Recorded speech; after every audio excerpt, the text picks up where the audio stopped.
I was reflecting on how much money we spend in our education.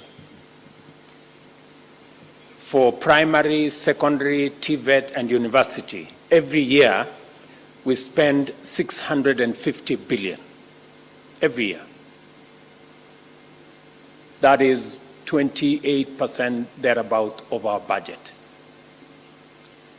And it is important for us to understand that because we are spending that amount of money, we have developed one of the best human capital in the world. We pride ourselves of having one of the best human capital in the world. We churn out about between 800 and 1 million young people into the labor market every year. After we spend this huge amount of money, it should concern us as a nation what happens to this big investment we make in the education and the development of our human capital. Otherwise, we would be very reckless. And it is the reason why I want to encourage all of us here, especially my good friends in the private sector, that it is important for us collectively to think about how we are going to create opportunities for the 800,000, 1 million young people will churn out every year from our education system, because we spend a colossal amount of money to develop these people. Having said that, listening to my good sister Susan, I agree with you 100% that that whole system about what we need to do, and I am very excited, I'm very happy with what the counties are doing. The counties you have mentioned, we're going to, whatever it is, that's why we have a line in our budget to support pyrethrum. We are working, we are putting some resources in cooperative development, we are putting some resources in matter seeds, and we are willing and ready to partner with you so that we can turn around the pyrethrum sector and create opportunities for farmers and for us as a country to leverage on it to get foreign exchange and to export our products.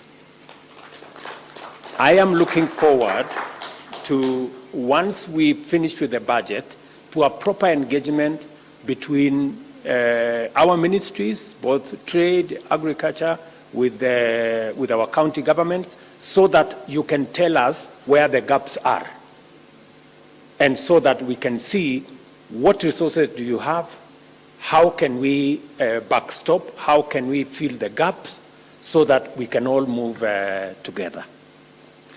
Same thing with cotton. Same thing, and I listened to the very, very passionate drive by my sister Wanga about cotton and about palm oil. These are the two sectors that we have deliberately put in our plan because they hold a very huge potential of not just incomes for farmers, but also creating opportunities for jobs for our young people, so that the 650 billion we spend every year on our young people have some meaning. And to promise you that we've also aligned in that sector, and hopefully we will get the private sector to come on board so that we can work on the aspects you have said about ginning, because it's not practical and it's not correct that cotton produced in Homa Bay is ginned in Baringo. It doesn't simply make sense.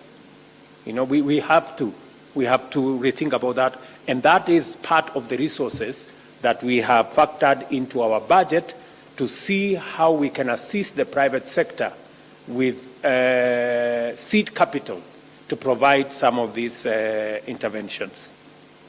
And also, the reason why I send Moses Kuria to Indonesia is precisely because of palm oil.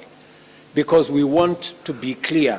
The president of Indonesia had sent his minister to see me And then I sent Moses, and now the president himself is coming, because we have to unlock the jigsaw around edible oil. I know I had a meeting with the Kenya Association of Manufacturers, and they were telling me about that, we have some people who have invested in packaging and they're doing a bit of refining at the tail end. I think we need to do more than that. It is not sufficient for us to import finished goods from all over the place, package it, put a brand, and imagine that it's a Kenyan brand. It's not. I mean, let's be honest. We are lying to ourselves, We have to get it right from the beginning. And I know it's easier to live in the comfort zone because you're making a little money and it's okay, But it's not okay. We are spending $1 billion every year to import edible oil that our farmers can grow, and they can make that $1 billion. I am very happy that we are all thinking in the same direction, at least with the governors. We are thinking in the same direction, and I hope we will create a big enough team to be able to persuade our private sector to come along with us. Please, tafadhali.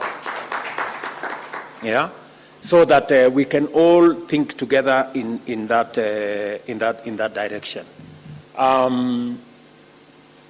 We are working with what we can do, the whole of Western Kenya, from Kitale, Bungoma, all the way Siaya, Kisumu, Homa Bay, Migori,